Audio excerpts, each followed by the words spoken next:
Hey guys, welcome again to another Sacred Writings video. My name is Jason Damiani, and today I'm going to be going over a beautiful Bible in my collection from the 16th century.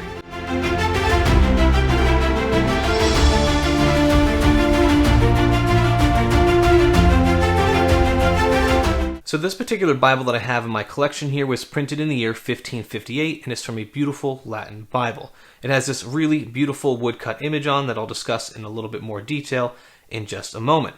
But the passage that is found on this leaf is the title page or opening to the Gospel of Mark. Specifically, it goes over Mark chapter 1, verse 1 through chapter 2, verse 7. But it is a really beautiful leaf. Although it is rather small, it is still very beautiful and has a lot of great detail and artwork on it. The Gospel of Mark is held by many to be one of the earliest Gospels written. It has an abrupt beginning with the baptism of Jesus and ends abruptly as well. But this is a consistent theme that we see throughout the Gospel of Mark. The writer, Mark, tends to just have these snapshots of the life and ministry of Christ. Of course, I highly encourage and recommend you check that one out. But these particular chapters here, these two chapters, go over John the Baptist, the baptism of Jesus, the beginnings of Christ's ministry on earth, such as his baptism and the healings and the temptation.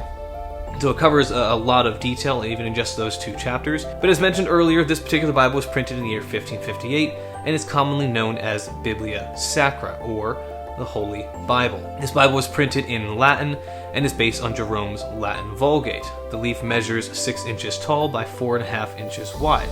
And this particular leaf here contains a really stunning and gorgeous woodcut image that was hand-colored. Of course, early printing presses, even in the 16th century, would have been much more developed than it was in the Cunibula era, but they did not have colored printing presses, so this would have been printed in black and white and then colored in by hand afterward. But this particular image does have a small amount of gold leaf. I believe this is supposed to be Mark here writing the gospel. It has a halo, and that halo would be the gold leaf that's on there. It's a really beautiful piece of art, which is one of the reasons that I wanted it. I did discuss gold leaf in more detail in my video on a 13th century manuscript with gold on it. If you haven't checked that one out, I would highly encourage you do so to find more information out about the gold leaf if you are so interested. But this was something that I saw and really enjoyed and liked, so I just had to have it. But this particular Bible was printed by a man named Jean de Tournez. He was born in 1504 and died in the year 1564. He had many years of apprenticeship in 2 different printing workshops. In 1542, he set up his own shop, where from 1547 until 1563, he was in partnership with his son-in-law, Guillaume Gazo. He was a learned humanist and published editions of works from both ancient and modern authors. Until 1547, he employed the engraver George Rivardy for illustrated works. After that date, he used the noted engraver Bernard Salomon, whose woodcut image is seen on this leaf, the one that I just discussed. He converted to Protestantism in about 1545. Jean de Tournez died of plague in Lyon on September 7, 1564. He was then succeeded in the business by his son Jean de Tournez, and in 1585 the family and the printing works moved to Geneva in order to escape religious persecution of the Huguenots in the French Wars of Religion. And then in 1727 they then returned to Lyon, where they were building their printing shop and their works that were done there. But Tournez was a very skilled printer and businessman, and this leaf is a beautiful example of what his works consisted of. So he was a very talented man, as can be seen on this particular leaf. Now, this Bible was printed in Lyon, France during the 16th century, and there was a lot of stuff going on in the 16th century, especially in the latter half.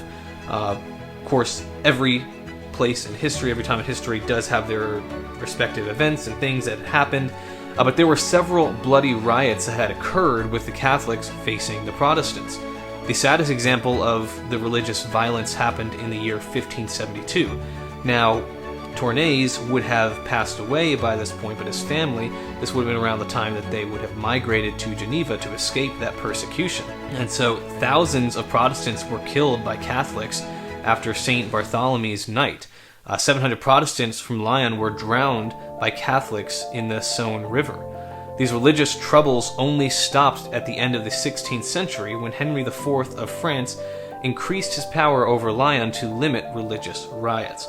So there was a lot of crazy stuff going on there, and it makes sense that the family would have moved away to avoid those persecutions, and then eventually they went back to their homeland where they could flourish and continue the business of printing. So it's really cool to see that family's legacy going on there. But the leaf here, the material that's used on this is nothing really special. It's a typical type of paper that would have been used during the 16th century or the 1500s. Fairly durable. This one's in very good condition considering its age. I purchased this leaf on eBay. I ended up paying $136 for it. Now I know that's a decent amount of money. I mean, this is a small leaf, but there are several reasons why I purchased this leaf and why I was willing to spend that much money for it. When I collect, I have an acronym that I've come up for myself. I call it the BAR acronym. So this is no professional thing. This is not something I read or heard. This is something that I just came up with. But whenever I go to buy an item and add it to my collection, I ask myself this question to see if it meets the criteria. And so I'll usually go through the BAR, which is beauty, age, or rarity. Whenever I buy something, it has to meet one or more of those categories for me to warrant spending money on it and adding it to my collection. And so for this particular leaf, the main part of the acronym that it meets, or criteria that it meets, is this woodcut image, specifically the fact that it's colored in. Had I seen this leaf and it wasn't colored in, I may not have purchased it, but the fact that it was vibrant and beautiful like that was something that was very much appealing to me. So it, without question, meets the criteria of being beautiful. Its age, it does meet that criteria to an extent. I have many other items in my collection that are far older than that 500-year range, and so those ones will definitely take more of the age factor of things. But this one definitely does fall into that to a certain degree. And then the rarity. This isn't the most rare Bible that I've ever seen or come across. I don't see it come for sale often, but it's not something that, as far as I'm aware, that is being highly sought after by fellow collectors. So it's a very nice leaf, one that I really enjoy having in my collection, but is not the rarest of Bibles to collect. Now, in the world of Bible leaf collecting, having a title page is something that is highly sought after.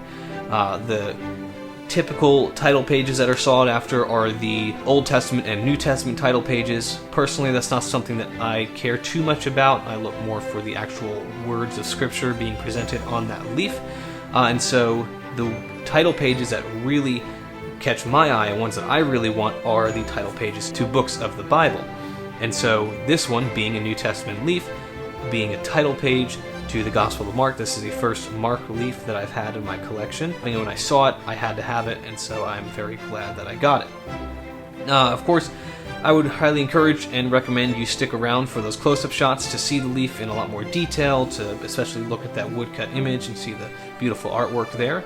I appreciate you guys checking out this video. If you haven't done so, subscribe, like the video, and I'll see you in the next one.